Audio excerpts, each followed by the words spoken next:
오늘 리뷰는 넷플릭스에 있는 영화 흙으로 빚은 아이입니다. 먼저 감독 및 출연진. 흙으로 빚은 아이는 대만 영화이기에 감독과 출연진에 대한 정보를 먼저 알려드릴게요. 감독은 해맹규 감독이며 출연진은 장시취한 역의 양운영 배우, 쉬무화 역의 최사훈 배우, 아성 역의 장헌예 배우, 류옌 역의 곽설부 배우, 류신 역의 주채시 배우님이 있습니다. 극중 역할과 관계도는 게임 기획자인 장시추안과 문화재 보건가 쉬무하는 부부이며 도예가인 류신과 갤러리 디렉터 류엔은 자매입니다. 민속사 강사 아성은 영화 중후반에 남편을 돕는 조력자로 나옵니다. 영화 모티브. 영화 흙으로 빚은 아이의 원래 제목은 니와와인데 진흙 인형을 뜻하며 중화권에서 유명한 동요라고 합니다.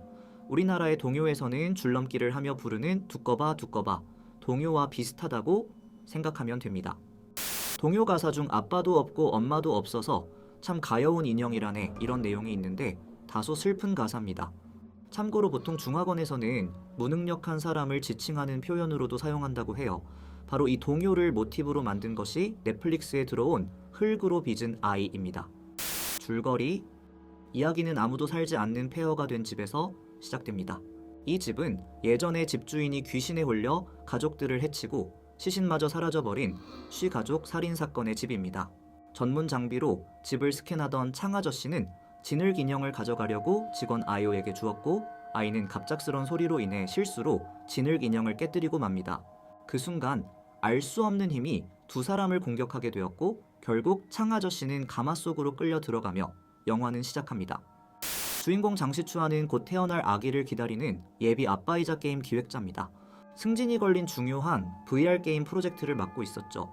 그런데 VR 게임에 필요한 스캔 자료를 가지고 있던 직원 어에이가 몰골이 말이 아닌 상태로 회사에 왔고 또 회의실을 난장판으로 만듭니다. 살인사건에서 사라진 부인 류신이 오고 있다 며 토하고 쓰러지죠. 결국 그 회사 대표는 장시추안에게 임금 인상을 조건으로 직원 아이가 하던 일까지 떠맡게 됩니다. 장시추안은 이를 끝내기 위해 그 자료와 진흙 인형을 집으로 가져오게 됩니다. 아내 쉬무아는 문화재 보건가인데요. 자료 속 실종된 여인이 학교 선배라는 걸 알고 안타까워하죠. 그녀는 왠지 모를 불안감에 남편에게 이야기해요. 무슨 일이 생겨도 나보다 아기를 먼저 챙겨야 해. 하지만 그 진흙 인형이 집에 들어온 이후부터 설명할 수 없는 이상현상들이 벌어지게 됩니다. 진흙 인형의 저주에 의해 아내 쉬무아는 빙의가 되어버리고 아내는 빙의가 된 상태로 본인 피와 진흙을 섞어서 깨진 진흙 인형을 복원하게 됩니다.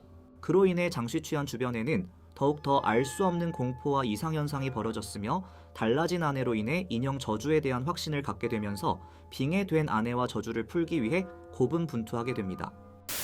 이후 스토리는 넷플릭스 통해 확인해 주시기 바랍니다. 아쉬웠던 점. 민속사 강사인 아성 캐릭터는 좋은데 퇴마 장면에서 살짝 무협 테마 느낌 연출이 처음에만 몰입이 깨져 아쉬웠습니다. 류신은 부적을 어떻게 알고 그렸을까에 대한 부분이 깔끔하게 설명되지 않아 살짝 아쉬웠습니다. 물론 관련은 있지만은 마지막에 VR을 활용하는 연출이 있는데 개인적으로는 이 부분을 빼고 아성과 류신 동생인 류엔만 나오는 것도 좋았겠다고 생각했습니다.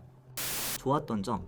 진흙 인형이 만들어진 이유와 왜 피를 원했는가, 또 시가족 살인사건 설명을 최대한 납득할 수 있게 전개를 해줬던 점이 좋았습니다.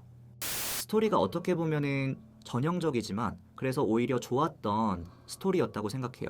그리고 신선했던 처음 본 배우들, 특히 양운영 배우님도 좋았습니다. 총평.